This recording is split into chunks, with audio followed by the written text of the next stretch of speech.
Meus irmãos, boa noite a todos. A graça e a paz do nosso Senhor e Salvador Jesus Cristo continue conosco nesse momento que estaremos lendo a palavra do Senhor e meditando nela.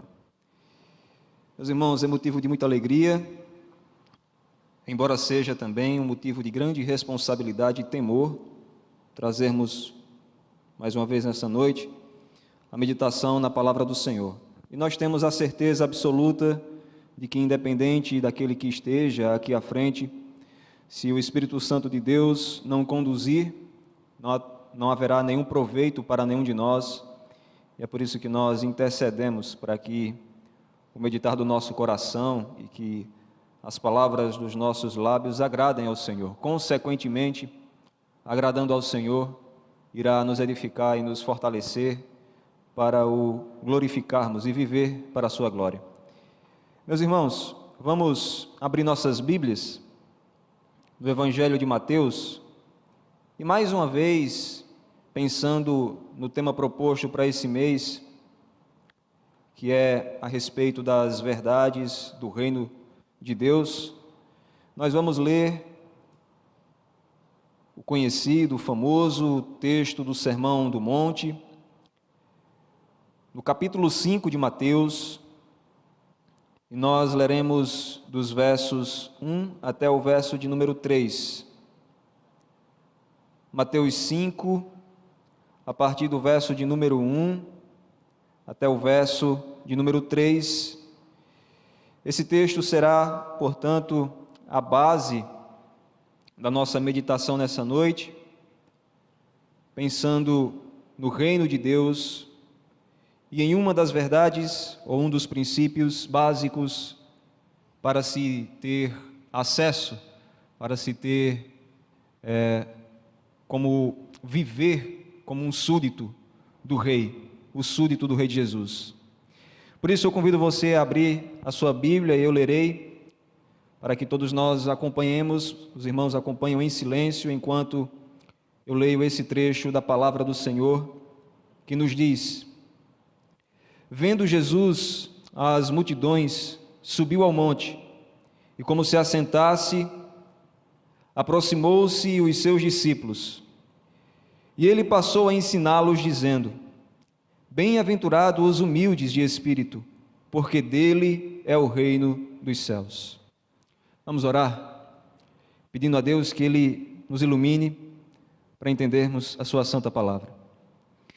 Deus amado, nós te agradecemos mais uma vez por estarmos na tua casa, por estarmos aqui como tua igreja. E não é este local em si, o local em que o Senhor habita. O Senhor habita com o abatido e contrito de coração. O Senhor habita no meio do seu povo. E é por isso que nessa noite nós temos a certeza de que estamos na tua casa, no teu santo templo. E te glorificamos porque podemos ler a tua palavra e meditar nela. Como igreja, como congregação do Senhor, como povo de Deus. Ajuda-nos, ó Deus, então, a aprendermos e vivermos a tua palavra, para que o teu reino cresça mais e mais sobre a face da terra. E assim vivamos para a tua glória, o fim para o qual nós somos criados. Em nome de Jesus que nós te pedimos. Amém. Meus irmãos, esse texto, no seu versículo de número 1, começa falando sobre as multidões que seguiam a Cristo, que seguiam a Jesus. Esta manhã mesmo, na escola dominical, um dos pontos tocados a respeito daqueles que seguiam a Jesus no seu ministério terreno, no seu ministério aqui na terra, é o fato de que muitos daqueles homens e mulheres seguiam aquele que poderia fazer milagres, seguiam aquele que realizava maravilhas que os beneficiavam. Nós sabemos que nem todos seguiam a Cristo por esse motivo. E sabemos que muitos deles inicialmente seguiam por esse motivo, e com o passar do tempo, ao reconhecerem ou a conhecerem de fato e de verdade a Cristo como o Senhor de suas vidas, eles se converteram. Mas isso nos demonstra e mostra o quanto o reino de Deus é abrangente. Aquelas multidões seguiam o Rei da Glória e muitos deles nem perceberam que estavam seguindo o Rei. Vendo Jesus, as multidões, ele subiu ao monte e começou a ensinar aos seus discípulos. Certo comentário de certo estudioso fala a respeito desse texto, dizendo que quando o evangelista ele expõe isso, dizendo que Jesus havia se assentado para ensinar, ele estava fazendo algo que era bem comum nas sinagogas. Ao alguém ler as Escrituras, ele se sentava e começava a ensinar os princípios bíblicos contidos nas Escrituras. Ou seja, o rabi, ou aquele que tinha a incumbência de levar a mensagem ao povo de Deus, ele se assentava para ensinar e o povo parava para ouvi-lo e aprender mais de Deus e, consequentemente, ser o povo de Deus. É bem verdade que até aquele momento, antes do sacrifício, morte e ressurreição de Cristo, nós vemos que o sacrifício estava sendo feito no templo e aquele ritual que apontava para Cristo ainda era necessário. Mas nos momentos em que os judeus, ou o povo de Deus, se assentava para ler e ouvir a palavra do Senhor, eles estavam atentos àquele mestre, ao pregador, esperando que ele trouxesse uma mensagem para os seus corações e falasse a respeito do seu Deus, seu Criador, seu soberano, seu Rei. Eles esperavam, inclusive, a restauração do reino de Israel, porque eles sabiam que o reino de Israel era o reino de Deus sobre a face da terra. Meus irmãos, nós olhamos para esse texto, vendo que Cristo assume esse papel de mestre, se assentando para ensinar aqueles que os seguiam. E é bem verdade que provavelmente ele tinha como foco os seus discípulos mais próximos, para que eles ouvissem os ensinamentos. Mas não é de se admirar, ou nós não podemos desprezar a possibilidade de que muitos o ouviam, apesar de não serem verdadeiramente seus discípulos, se aproximavam, escutavam e buscavam ouvir alguma coisa, talvez como uma forma de barganha. Quantos e quantos nos nossos dias não vão à igreja, ou a algum tipo de igreja, algum tipo de religião, como forma de barganha para ver se Deus atende às suas orações? Nós não estamos aqui julgando qual era o coração daquela multidão. Apenas estamos apontando aquilo que ao longo dos evangelhos é demonstrado. Quantos e quantos foram curados, e que poucos voltavam para glorificar a Jesus. E alguns deles nem ao menos reconheciam que Jesus era o Filho de Deus. Quantos procuravam apenas os seus milagres e os benefícios que o reino de Deus poderia lhes trazer, e nem reconheciam que estavam ouvindo os ensinamentos do Rei dos Reis. E nós vivemos numa época em que tem muitos privilégios de obter bens e benefícios de forma muito rápida. Ainda que exista uma pandemia lá fora, ou em nosso meio, ainda que exista vários problemas sociais, vários problemas políticos, vários problemas no meio das famílias, ou de toda ordem, qualquer tipo de problema, ainda que exista todas essas adversidades, nós podemos perceber que nos nossos dias vivemos momentos, ou vivemos num século em que traz muitos privilégios, muitos benefícios, e graças a Deus por isso, pelos avanços, pela forma como nós temos acesso tanto à informação, como também nós temos acesso a vários direitos, e até temos o direito de reivindicar mais direitos. De fato, nós vivemos numa época em que quase tudo acontece de forma rápida e muitas vezes imediata. E aí, nesse contexto, ironicamente, apesar de tudo que nós temos e somos enquanto seres humanos, nós vemos uma geração ansiosa. A ansiedade não é uma exclusividade desta geração, da presente geração, mas é uma marca distintiva que está no imaginário popular e que às vezes até nós tentamos negar, mas é um fato. Nossa geração tem ansiedade como uma marca.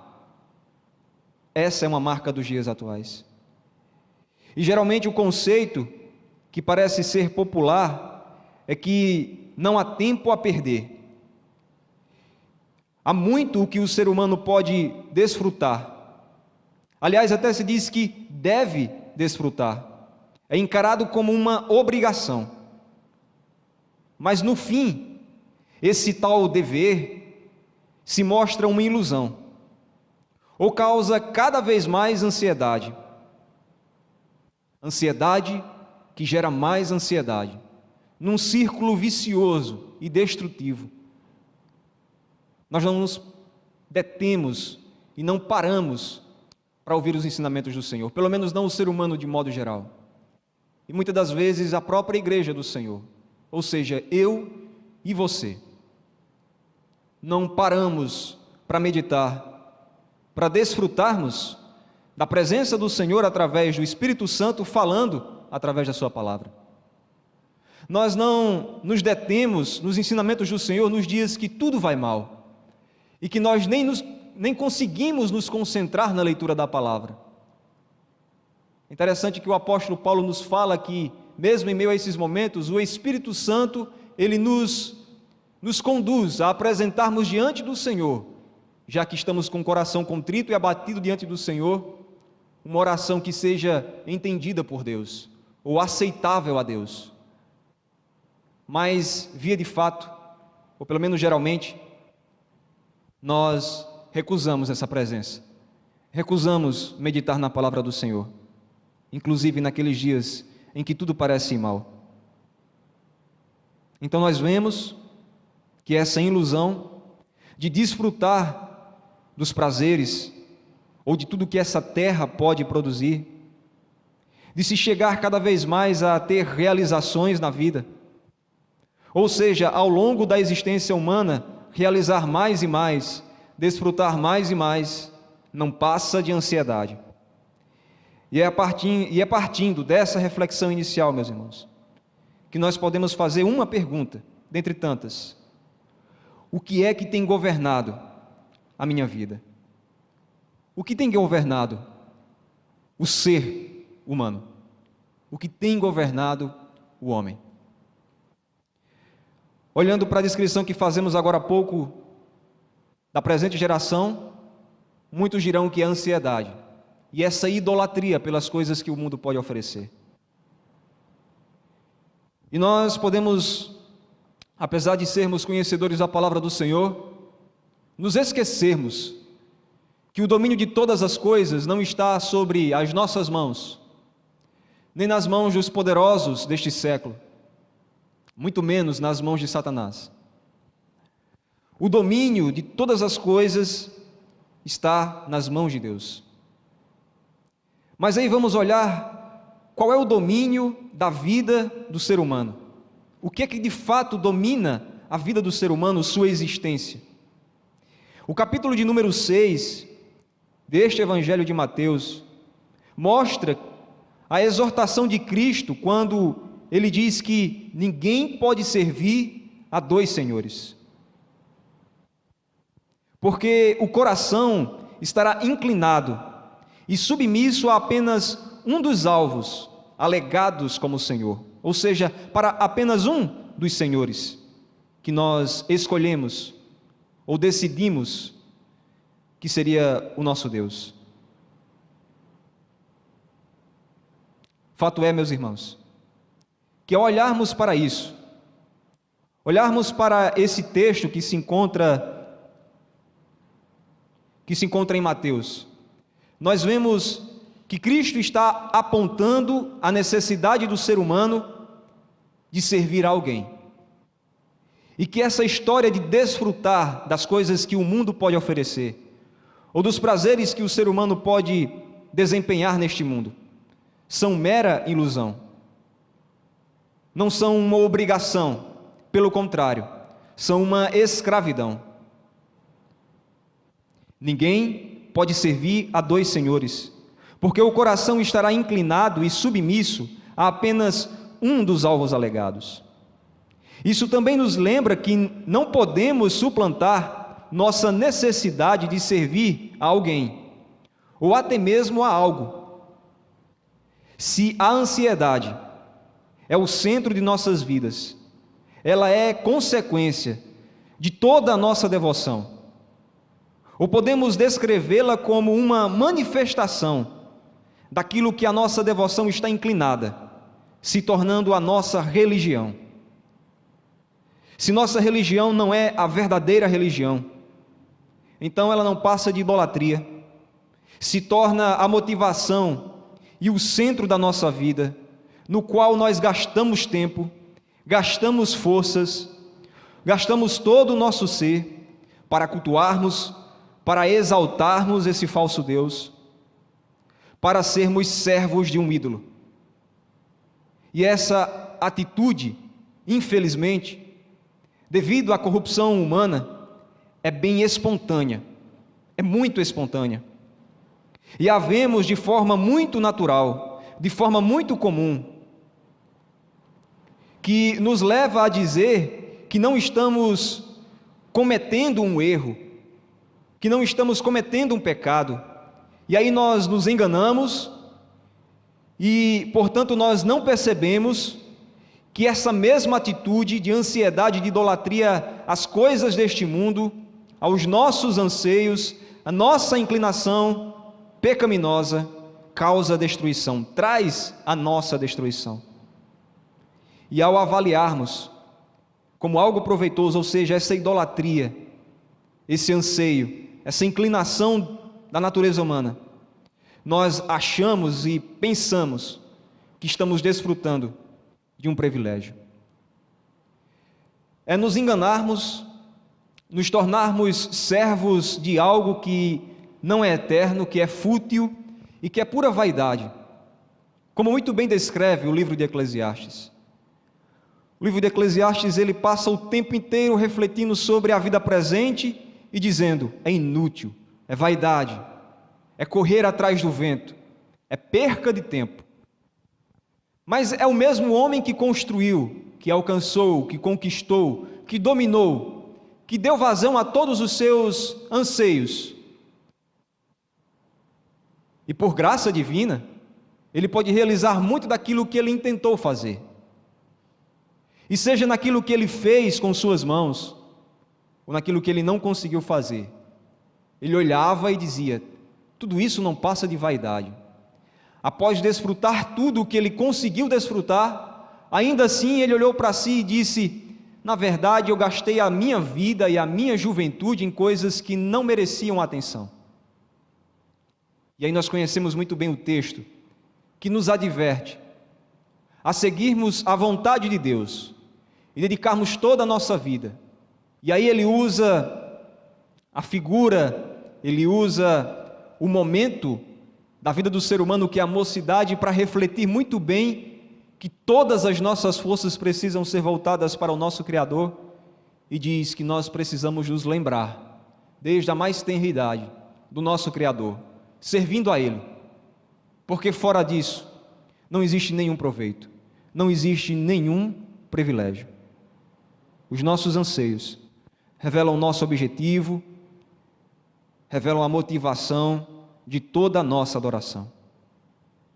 Os anseios dos homens, infelizmente, são destrutivos, são contaminados essencialmente pelo pecado, se distanciam da vontade de Deus. Existe uma enorme distância entre as vontades, anseios e coração do ser humano e o reino de Deus. O reino de Deus não é formado por anseios humanos, não é fruto de esforços humanos, ou de esforços humanos. O reino de Deus não está preso ao imediatismo, principalmente o imediatismo do presente século. O reino de Deus, ao contrário disso, é eterno. tem o caráter do seu soberano governador, do seu soberano rei, o Criador. E Isaías 9, quando descreve e promete o Rei dos Reis, ele o chama ou diz que ele é o maravilhoso conselheiro, o Deus forte, o Pai da eternidade, o Príncipe da paz. E ele afirma que o seu governo está estabelecido mediante o juízo e a justiça, desde agora, ou seja, desde aquele momento, desde o presente século e para todo sempre. O reino de Deus é formado pelos princípios que estão intimamente ligados aos atributos do seu rei. Por isso, o reino de Deus, ou o reino dos céus, como é chamado no Evangelho de Mateus, mais comumente, ele é santo, ele é perfeito, e não se compara com as coisas desta terra, deste mundo, e portanto precisamos perceber e entender que não cabe no conceito de perfeição criada pelos homens. Ou seja, todos os anseios humanos não podem se igualar, ou ao menos se aproximar dos privilégios, dos benefícios de se viver como um súdito, um servo, um escravo do reino de Deus. E aí nós afirmamos mais uma vez: se você não é servo de Deus, não é súdito de Deus, se você não é escravo de Cristo, sinto informar que infelizmente você é escravo do pecado, e você está desfrutando de todas as benesses que o pecado pode trazer, se é que existe alguma benesse, e de fato não há, nenhum. Então, voltando para o texto lá de Isaías capítulo 9, nos seus versos 6 e 7, o profeta nos diz: porque um menino nos nasceu, um filho se nos deu, o governo está sobre os seus ombros, e o seu nome será Maravilhoso Conselheiro, Deus Forte, Pai da Eternidade, Príncipe da Paz, para que se aumente o seu governo, e venha paz sem fim sobre o trono de Davi, e sobre o seu reino, para o estabelecer e o firmar, mediante o juízo e a justiça, desde agora e para sempre. O zelo do Senhor, o Senhor dos exércitos, fará isto. Veja, meus irmãos, nós estamos falando de um profeta que estava pregando a destruição iminente de Jerusalém, de Judá, do povo de Deus. Ele estava profetizando uma palavra de juízo e de justiça. Quantas e quantas vezes nós repetimos para nós mesmos, para os nossos irmãos, e até mesmo, espero eu, para aqueles que ainda não encontraram a Cristo, e devemos mesmo falar sobre isso. Quantas e quantas vezes nós dizemos que Deus é um Deus de justiça, um Deus de juízo, e precisamos entender que amor e juízo não se anulam. Em Deus tudo isso é perfeito, e o motivo pelo qual o juízo de Deus se faz presente em nossas vidas é o mesmo motivo pelo qual nós fomos salvos em Cristo Jesus. Esse reino estabelecido pelo Deus, Senhor dos exércitos, estabelecido para sempre, mesmo em meio a uma situação em que uma nação inteira, que deveria ser a nação de Deus, o reino de Deus na terra, ou seja, o povo de Judá, o povo de Israel, eles pecavam, de forma que o profeta Isaías começa o seu livro dizendo: até os animais irracionais conhecem os seus donos, e Israel não me conhece. E ele enfatiza o tempo inteiro que esse povo, o povo de Deus, tinha prazer em perguntar: mas no que é que nós lhe ofendemos? E quando é que nós vamos ser destruídos se nós somos o teu povo? E eles confiavam na promessa que havia sido feita a Abraão, como se fosse um povo imbatível, se esquecendo da aliança, se esquecendo da obediência ao Rei dos Reis. Eles se esqueciam que a justiça de Deus se fazia presente no meio deles, tanto para os proteger, como também para os castigar. Algo que foi estabelecido desde o Monte Sinai.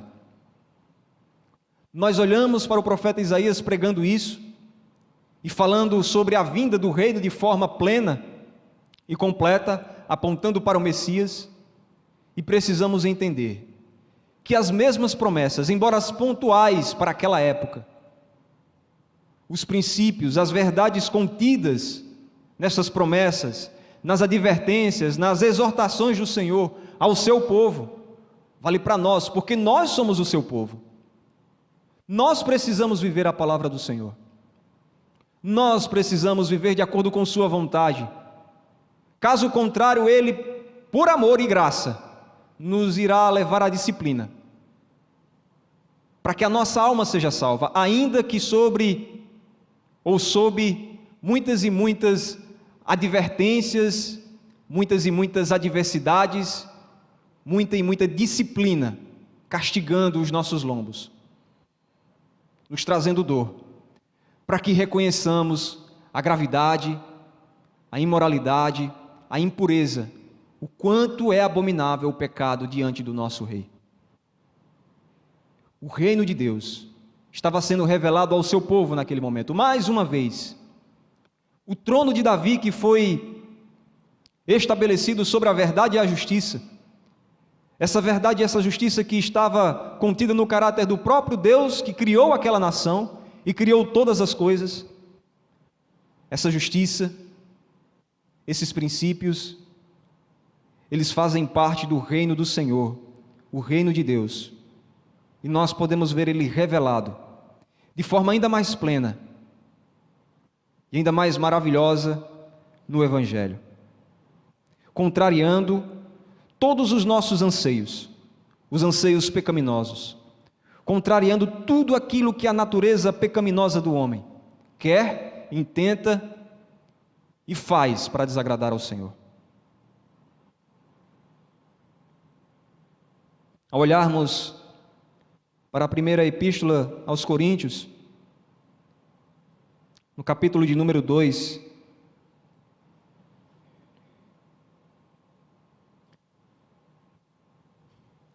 nós vemos o apóstolo Paulo falando, inspirado pelo Espírito Santo, a partir do verso de número 6, qual é a verdadeira sabedoria? A sabedoria contida no Evangelho do Senhor, que revela o caráter de Deus, o quanto esse mistério é maravilhoso e como isso nos garante a salvação em Cristo, revela o caráter do reino dos céus. 1 Coríntios, capítulo 2, a partir do verso 6, nos diz: entretanto, expomos sabedoria entre os experimentados, não porém a sabedoria deste século, nem a dos poderosos desta época, que se reduzem a nada, mas falamos a sabedoria de Deus em mistério, outrora oculta, a qual Deus pré-ordenou desde a eternidade para a nossa glória.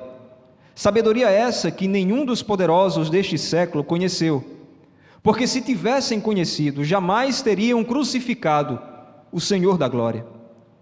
Mas, como está escrito, nem olhos viram, nem ouvidos ouviram, nem jamais penetrou em nosso coração, ou aliás, penetrou em coração humano, o que Deus tem preparado para aqueles que o amam. Este verso de número 9, muitas e muitas vezes, ele é repetido por nós, e infelizmente algumas vezes nós até repetimos como uma espécie de mantra. Mas o fato é que ele traz um princípio básico da palavra do Senhor, do Evangelho de Cristo, no qual nós precisamos estar sempre firmando a nossa fé. Nem olhos viram, nem ouvidos ouviram, nem jamais penetrou em coração humano o que Deus tem preparado para aqueles que o amam. O reino de Deus, ele se manifesta de forma sobrenatural em Cristo Jesus e de forma sobrenatural em nossas vidas. Nós não podemos ansiar por outra coisa que não seja o pecado conforme a nossa natureza. E quando à luz do Evangelho, que é mistério para aqueles que se detêm nas coisas deste mundo, quando a luz do Evangelho ilumina o nosso ser, o nosso coração, os nossos olhos são abertos e anseiam pela plena revelação de Jesus Cristo naquele grande e terrível dia, de forma que não existe nada que tenhamos vivido ou que outra geração tenha vivido, mesmo que tenha sido o momento do Sinai em que Deus desceu sobre aquele monte, não existe nada comparável com aquele grande e terrível dia, que para nós é um dia maravilhoso, ou para a igreja do Senhor é um dia maravilhoso, é um dia que devemos ansiar. Nisso precisa estar o nosso anseio, nossa dedicação, nossa devoção, nossa expectativa. Fato é, meus irmãos, que o domínio de nossas vidas, o domínio da vida do ser humano, sempre esteve debaixo das mãos de Deus. E seja aqueles que não perceberam ou não conseguem ver por causa do pecado, ou seja, no nosso caso, que graças ao Espírito Santo podemos ver a verdade do Evangelho. Nossas vidas são conduzidas, nossas vidas são sustentadas, e nós somos exortados, disciplinados pelo nosso Rei, pelo Rei dos Reis. Ele tem o domínio sobre nós. O seu reino, o reino de Deus, já é presente, desde a criação. E de forma mais plena está na sua igreja, de forma mais visível. Mas como foi dito nesta manhã, no estudo desta manhã, é aquela velha temática, aquela velha máxima da doutrina reformada. É o agora e ainda não, é o já e ainda não, em que nós podemos ver o domínio de Deus sobre todas as coisas, sobre nossa existência, mesmo em meio à pandemia, e podemos ansiar com expectativa e com esperança o pleno cumprimento de todas as promessas do Senhor, feitas através de sua palavra, na sua aliança. Agora, meus irmãos, sabendo que nós estamos sobre o governo deste Deus Todo-Poderoso, e que esse reino é presente hoje, talvez nós nos perguntemos, então nós merecemos fazer parte desse reino? Fato é que nós não merecemos, nunca merecemos, fazer parte do reino de Deus. Tendo em vista que o reino de Deus é tão sublime, podemos chegar à conclusão de que nós não podemos ser seus súditos, porque mesmo se quiséssemos ser parte do reino de Deus, fazer a vontade de Deus, nós não somos dignos, não temos nem mesmo o direito de fazermos algo para agradar a Deus. Nós não teríamos o direito de fazermos parte do seu reino e de sermos seus servos, pois somos por naturezas indispostos, e nós éramos aqueles que encontraram a Cristo como seu Salvador, éramos inimigos de Deus, de forma que nós não nos submetíamos ao que Ele ordena, à sua vontade e aos seus princípios. Ou seja, na nossa vontade, na nossa natureza e em todos os nossos anseios, nós temos justamente o desejo oposto a tudo que o Senhor nos ordena. Nós não queremos nos submeter a Ele como súdito. A confissão de fé, por exemplo, expõe, entre outras coisas, essa doutrina no capítulo de número 5, ao falar da queda do homem, do seu pecado e do seu castigo. Quando a confissão de fé diz na sua seção 5, a corrupção da natureza persiste durante esta vida naqueles que são regenerados, e embora seja ela perdoada e mortificada por Cristo, todavia, tanto ela como os seus impulsos são real e propriamente pecado. A doutrina reformada reconhece que nós fomos feitos novas criaturas. Talvez a epístola que me vem à memória de imediato, que mais fala sobre isso, é a epístola de Romanos. Como Paulo se detém nessa questão. Que pela natureza humana nós não faríamos aquilo que é da vontade de Deus. Mas que, graças a Cristo Jesus, nós somos restaurados. E nós somos restaurados para vivermos em conformidade com a sua vontade, fazendo aquilo que agrada a Deus, cultuando a Deus, não nos conformando às coisas do presente século, às coisas do mundo, à nossa própria natureza pecaminosa, nos distanciando disso. E aí, essa seção, do capítulo de número 6, nos fala que, embora nós sejamos regenerados por Cristo, e tenhamos a nossa natureza mortificada em Cristo, todavia, tanto ela como seus impulsos são reais em nossa vida. Se nós, que conhecemos a Cristo, temos o eminente risco de cairmos em pecado, desagradando ao Senhor, que dirá aqueles que não confessaram a Cristo como seu único e verdadeiro Salvador? E aí esta sessão, ela prossegue, aliás, este capítulo ele prossegue, falando na sessão 6, que todo pecado, tanto o original como o atual, sendo transgressão da justa lei de Deus, e a ela contrária, torna pela sua própria natureza culpado o pecador, e por essa culpa está ele sujeito à ira de Deus e à maldição da lei, e portanto exposto à morte, ou seja, ao perigo da morte, à condenação iminente da morte, com todas as misérias espirituais, temporais e eternas.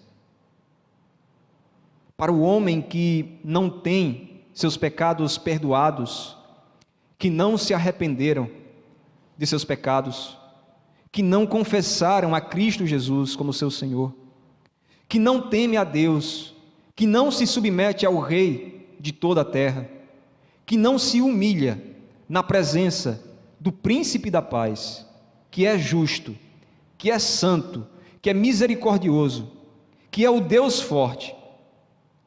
Estes são conturbados e consumidos pelos próprios anseios, as próprias paixões, as paixões deste mundo, caminhando de forma subjugada, totalmente escravos ao pecado, na direção da condenação eterna. A esses homens que não se submetem ao Rei, que não se submetem ao Cristo e não se devotam a Ele, não põem toda a sua devoção em Deus, Cristo os descreve da seguinte forma, no capítulo de número 7 do Evangelho de Mateus, versos 26 e 27. Todo aquele que ouve estas minhas palavras e não as pratica, será comparado a um homem insensato, que edificou a sua casa sobre a areia. E caiu a chuva, transbordaram os rios, sopraram os ventos e deram com ímpeto contra ela, contra aquela casa. E ela desabou, sendo grande a sua ruína. Percebamos, irmãos, que ao Cristo expor esse sermão, o Sermão do Monte, ele começa falando sobre bem-aventuranças, o homem feliz, o homem que tem a graça de Deus, que encontra em Deus o seu prazer, como descreve o Salmo 1, que está bem firmado junto à corrente de águas, e que por mais que o vento se levante contra as tempestades, e aí se nós fôssemos traduzir para as circunstâncias da vida, por mais que hajam tentações e provações, o homem que tem o seu prazer na lei do Senhor, ele está tão bem firmado, que as suas folhas não murcham, ele permanece inabalável, E a figura que Cristo usa no Sermão do Monte é de uma casa edificada sobre uma rocha. A casa edificada sobre a rocha é a casa que foi edificada, ou seja, a vida que foi edificada em Cristo, a pedra angular. E a casa que é edificada em todos esses anseios e natureza pecaminosa neste mundo, Cristo chama de uma casa ou uma vida edificada sobre a areia. Está lá, foi edificado, tem belas paredes, é uma bela construção, e dá prazer quando você vê construído. Os seus esforços valeram a pena. Você pode desfrutar de todas as benécias dessa vida regada a prazeres, regada na sua própria intenção, nos seus intentos, norteada, administrada pela natureza pecaminosa, pelos seus impulsos, pelo conselho do inimigo, pelo conselho do pecado. Mas infelizmente, toda essa aparência, tudo isso que parecia tão belo, ruirá, e a destruição será terrível. E a descrição que Cristo faz é que quando vem chuvas, rios, tempestades, a casa é abalada, é destruída. Nós vemos, infelizmente, ao longo desses dias de pandemia, muitos e muitos seres humanos perdendo as suas esperanças e falando publicamente, seja em redes sociais ou qualquer outro meio, que perderam o sentido da vida, que os seus corações estão abalados porque não tem mais a mesma dinâmica ou ritmo que tinham antes, porque as suas ansiedades, os seus prazeres, sua vida estava totalmente pautada naquilo que eles faziam de suas vidas mediante seus anseios, seus prazeres, suas inclinações e a prática do pecado. Nos lembremos que o apóstolo Paulo, também no capítulo 1 de Romanos, ele expõe muito bem essa questão.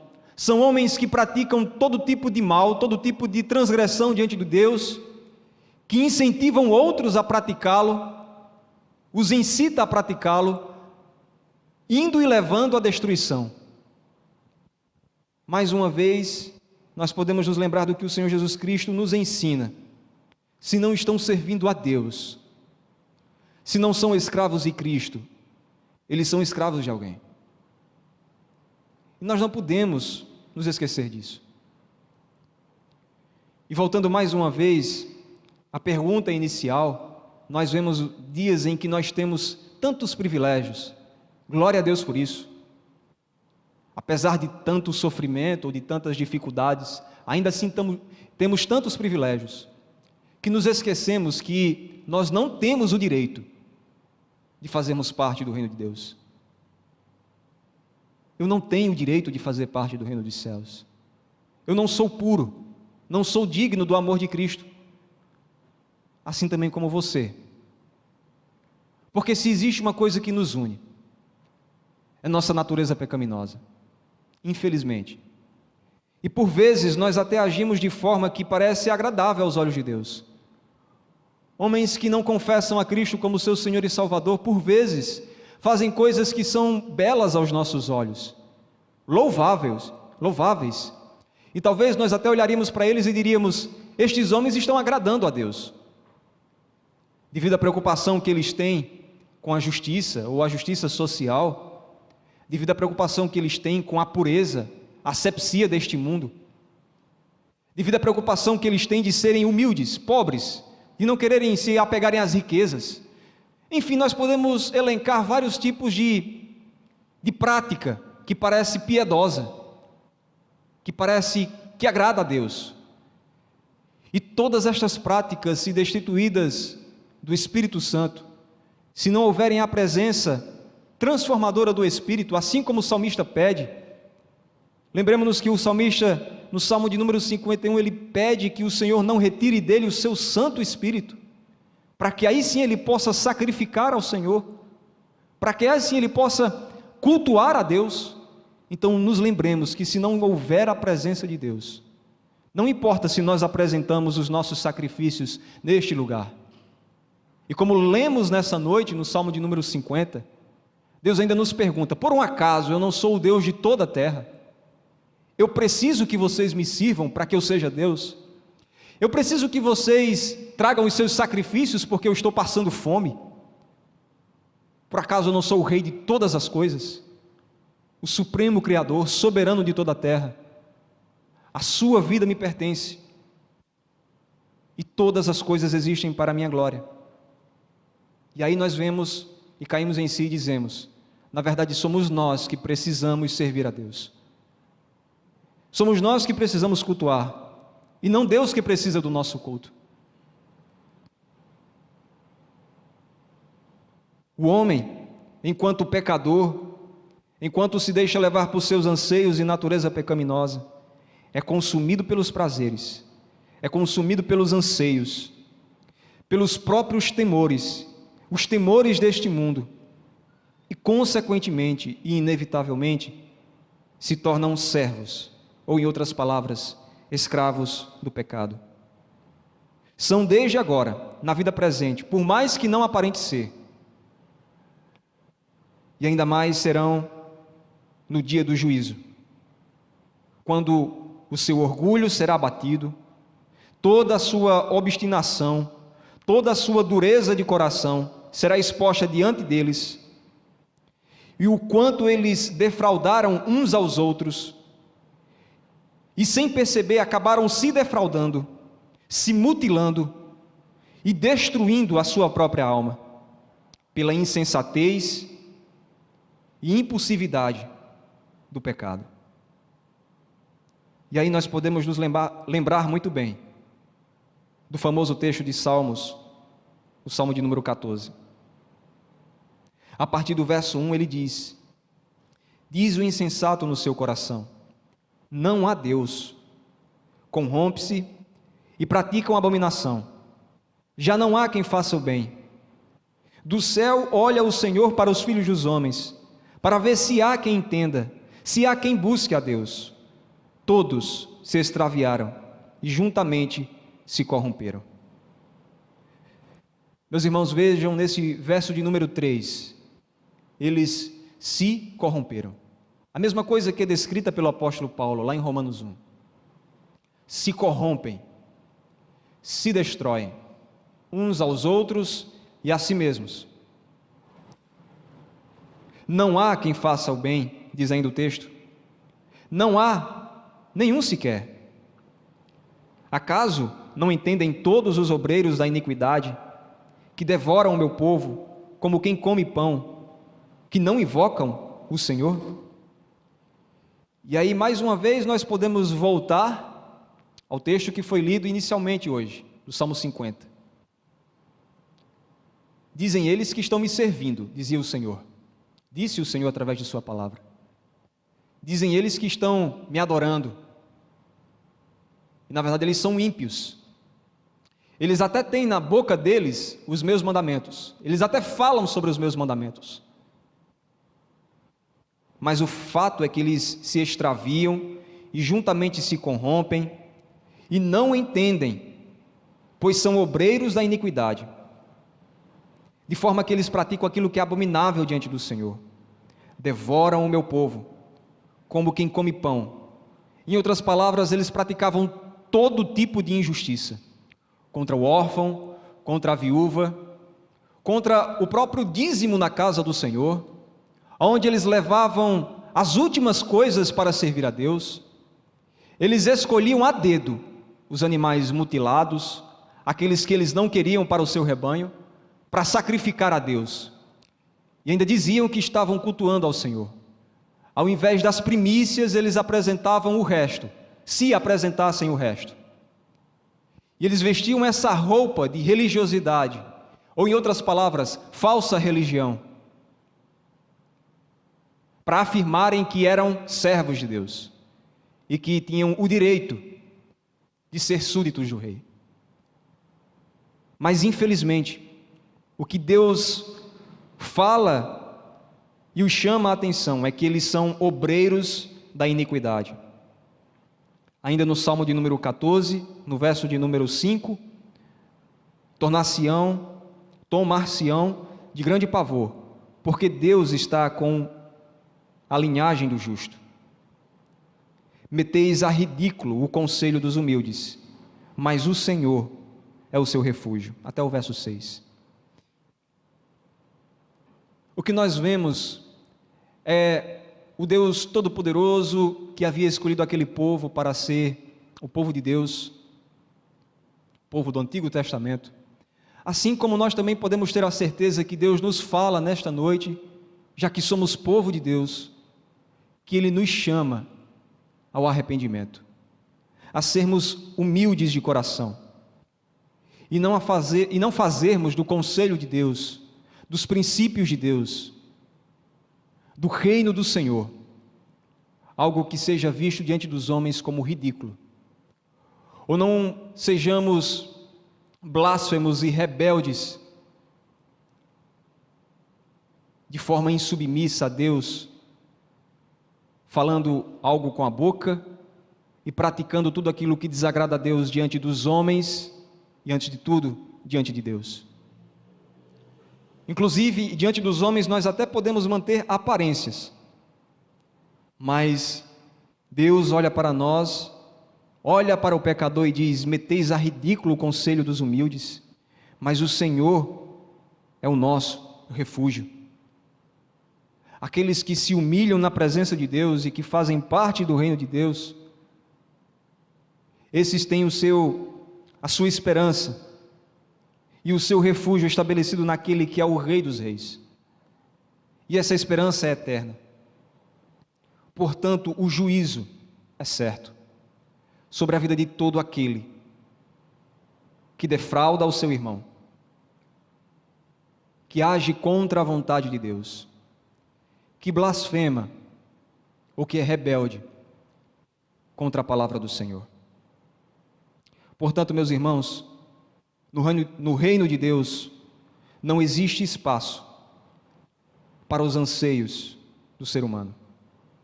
Não existe espaço para a ansiedade provocada pelo pecado. Não há espaço para o orgulho, para a soberba. Não há espaço para o que é altivo de coração. E convenhamos, qual homem está livre da condenação do pecado, que corrompe de forma tão visível a natureza humana? E mesmo os servos de Deus devem estar sempre vigiando, para não caírem em tentação. Nós podemos também olhar para o texto de Romanos, no capítulo de número 2. Aliás, capítulo de número 12, versículo de número 17. Romanos 12, verso 17.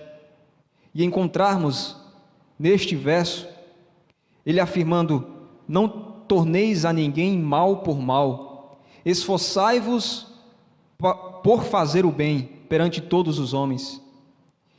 E no verso de número 21, dentre esse verso nós vemos: não te deixes vencer do mal, mas vence o mal com o bem. Nesses dois pontos aqui elencados pelo apóstolo, ele fala sobre um esforço para fazer sempre o bem diante dos homens e não se deixar vencer pelo mal, praticando sempre o bem e vencendo o mal com a prática do bem. Nós podemos ver que na vida do cristão não existe a possibilidade de nós darmos desculpas a Deus por sermos preguiçosos ou relaxados na prática do bem. Não existe nenhum tipo de justificativa diante de Deus para que nós tenhamos a liberdade ou o direito de praticarmos algo que ofenda ao nosso próximo e, consequentemente, demonstre a nossa falta de temor àquele que nos criou.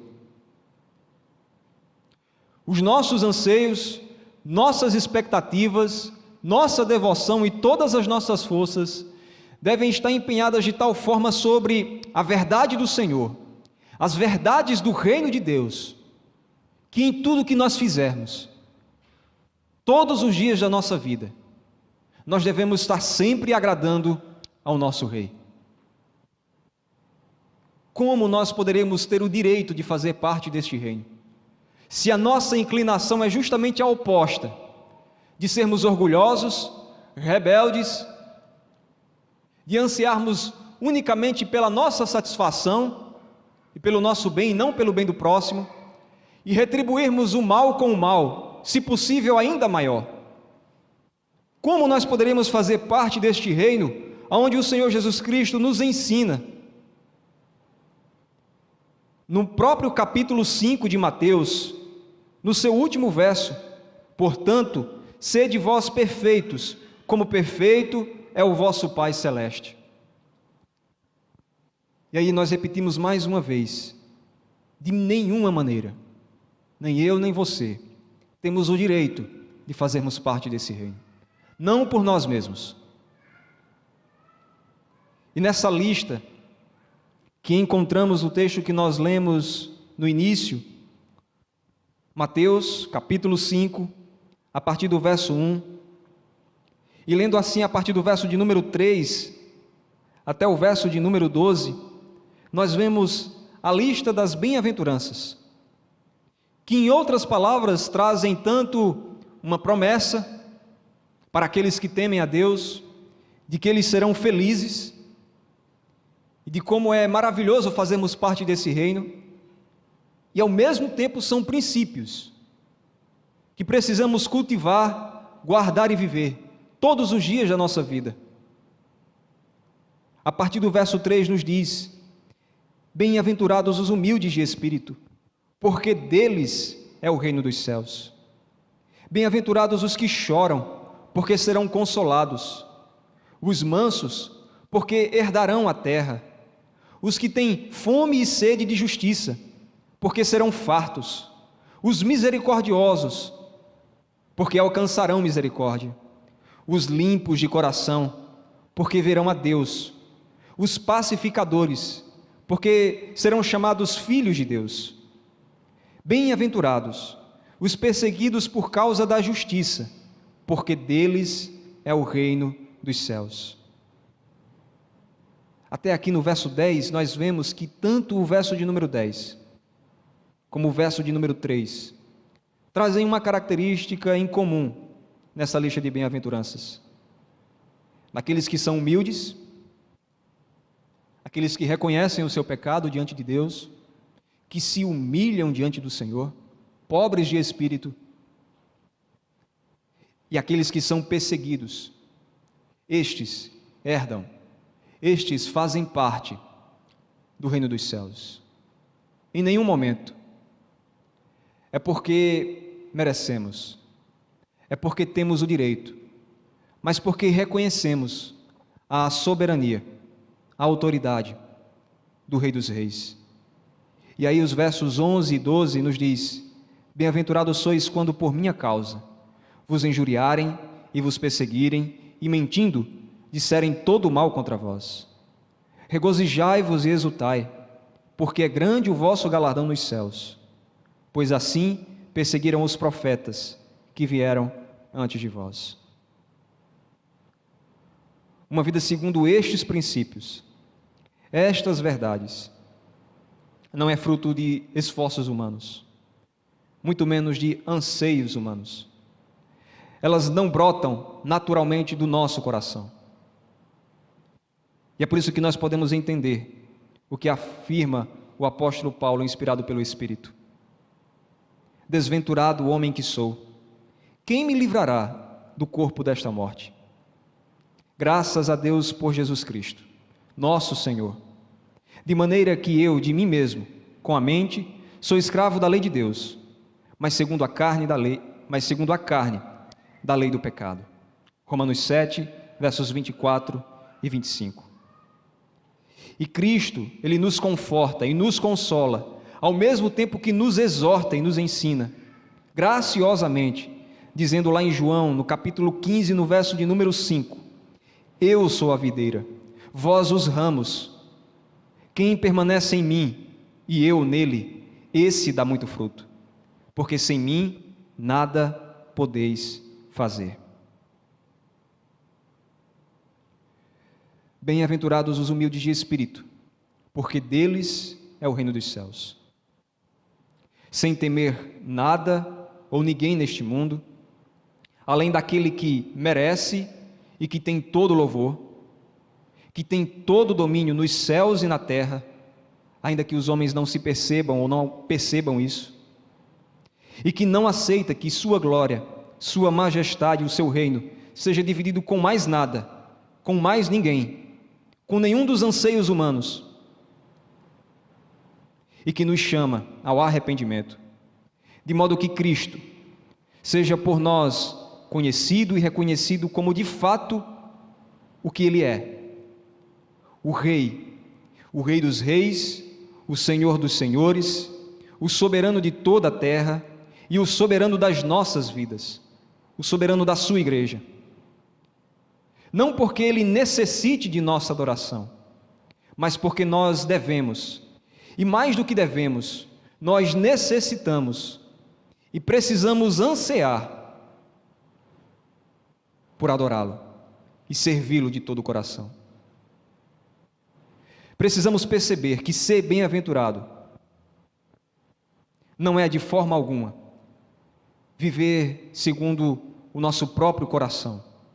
Ser feliz não é se entregar aos anseios, que, como nós dissemos anteriormente, gera cada vez mais ansiedade num círculo vicioso que destrói e corrói a alma do ser humano.